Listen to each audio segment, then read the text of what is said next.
Welcome to Byline Wyofile, a podcast that goes beyond the headlines of Wyoming's most important news stories. I'm your host, Claire Schnatterbeck. On today's episode, we'll be joined by reporter Dustin Bleizeffer to talk about an aging dam in central Wyoming that engineers say could experience catastrophic failure. Well, welcome to the podcast again, Dustin. So tell us about the Laprele Dam. Yeah, so the Laprele Dam is located in the foothills of the Laramie Range, west of the town of Douglas. And so the dam is on the Laprele Creek, and it's located less than 2 miles upstream from the Ayers Natural Bridge and the Ayers Natural Bridge Park, which is a popular destination for locals and tourists alike. So if you follow Laprele Creek downstream from the dam, it winds through a canyon of limestone, and then it flows directly under the Ayers Natural Bridge. And then it meanders across some flat plains. It flows under I-25, and then it connects with the North Platte River, which flows through the town of Douglas and then on to Nebraska. Construction of the Laprele Dam was completed in 1909. Its design is what's known as Amberson style. So essentially, there's a large flat slab of concrete that holds water back on the reservoir side. And then that slab is supported by a series of buttresses or large concrete walls. You know, the dam looks very impressive from a distance, but the Amberson style design has become known in the engineering world as being problematic. This was built more than 100 years ago, and it probably would not be built today. To put it simply, concrete ages and cracks, and if there's a failure with this Amberson style design, say one of those concrete buttresses would buckle, it's not a slow thing, but it would be a very abrupt failure that might buckle the entire dam structure. So besides the structure, what else would be, in danger if this dam were to fail? Yeah, so if the dam were to fail, it would send a torrent of water down this short stretch of canyon, and it would basically overwhelm the Ayers Natural Bridge Park, which is kind of in a bowl that's carved out between some really tall sandstone cliffs.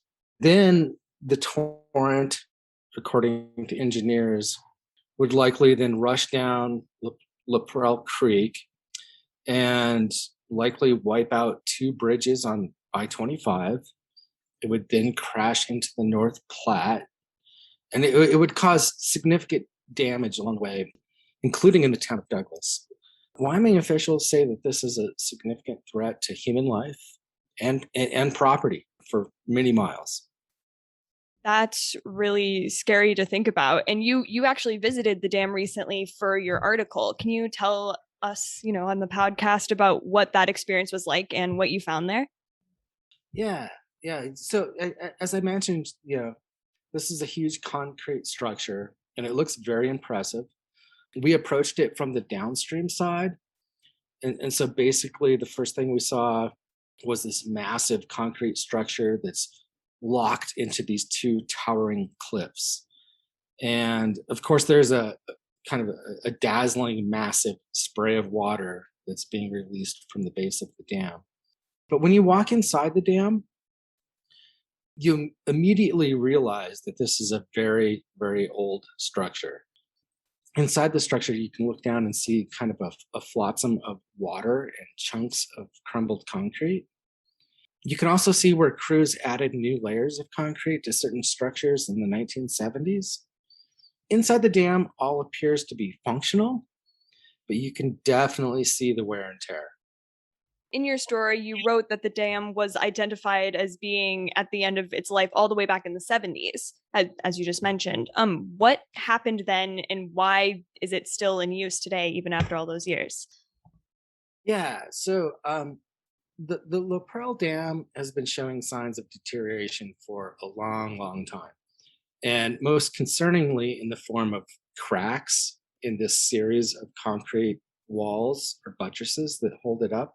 So in the 1970s, the dam was presumed to have outlived its useful life, but it was solely built for the purpose of irrigation.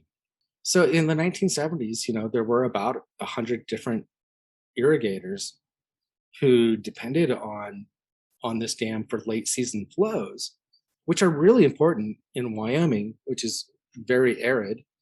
But neither the state or the feds were really eager to pay to refurbish the dam.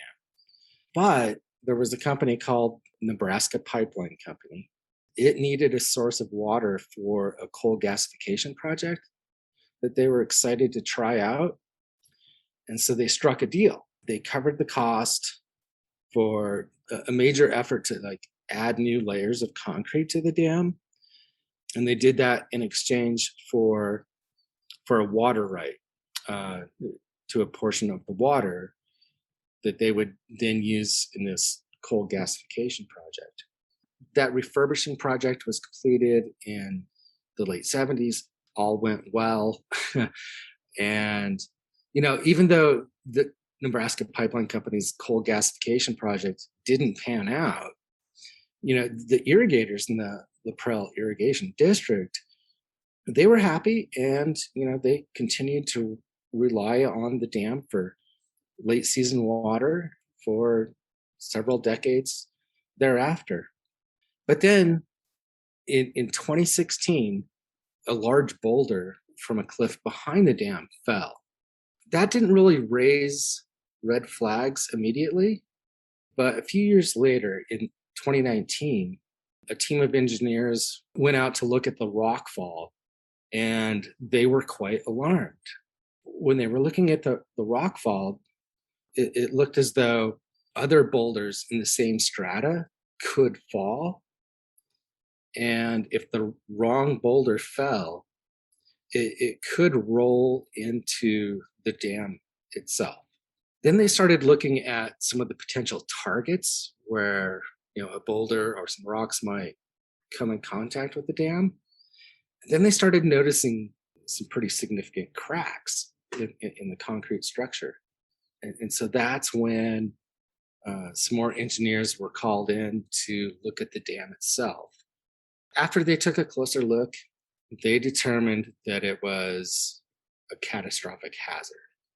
And so state water officials, or that the water behind the dam be maintained at a lower level to relieve stress on the structure. That went into place in November 2019. And ever since, it's meant that 90 or so irrigators are only receiving about 55% of the water they might normally receive from the Laprele Dam for late season irrigation. And so that's an obvious concern for them.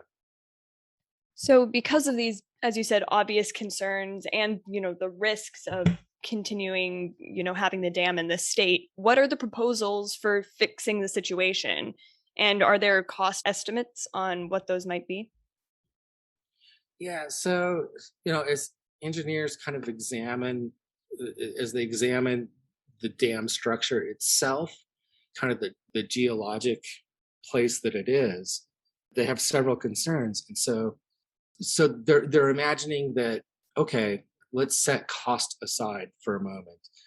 Refurbishing the dam is highly unlikely. It's just too old. Patching it up with more concrete likely is not a fix. And so they're looking at ideas of possibly building an entire new dam just immediately below the existing one. And so if they were to do that, if a new dam were constructed just immediately below, then they would have to kind of punch holes in the old dam so that water could flow through. But even that idea comes with a lot of difficulties and obstacles. They're still not sure if those canyon walls have enough integrity to hold a dam and for how long. But so structurally, That's one of the ideas they're looking at. In terms of cost, these things are not inexpensive at all. I heard the figure of $50 million or likely much more, for a project like this. And they're searching for not only where that money would come from. They still have kind of an expensive engineering and planning task to do ahead of anything at all. And they're looking for money just to complete a sort of engineering plan, let alone figure out where the money might come from for something that could cost $50 million or more. And so, of course, they're looking to the feds for help. And there's a lot of different potential funding sources, including a handful of provisions in the infrastructure bill that recently was passed in the Senate. There are some specific efforts in there where such a project might qualify, but this is an expensive one. Wyoming has had, over the past several years, begun to prioritize projects that hold more water back in Wyoming. And a lot of those are really involve kind of enhancing existing dams. There's a few ideas out there for new structures, but mostly it's about enhancing existing dams. This would be something completely new, and with kind of a new price tag that comes along with it. It's definitely a matter, really important matter for these irrigators who have depended on flows from this dam for more than a century. But it's also a huge cost. People are asking, what does the rest of the state, what would they get out of that? How would they benefit? Some folks who commented on the story suggested, you might also just decommission the existing dam and let Laprele Creek flow naturally, avoid all of this cost. But then that puts a lot of irrigators in jeopardy. So it's a really tough question for the state. One of the state water development officials mentioned that this is definitely a water irrigation and water management issue for Wyoming. But more than that, it's a human health hazard. And it really speaks to our aging infrastructure in Wyoming. He said that the vulnerabilities in this dam were kind of found by accident. And he worries about other pieces of infrastructure in the state that might be vulnerable and that we don't yet know about. So, in this day and age, when we're talking about investing in infrastructure, I think this, really speaks to that in Wyoming. Thanks, Dustin, and thanks for listening to Byline WyoFile. Visit wyofile.com to read stories on the aging Laprele Dam and other vital Wyoming news.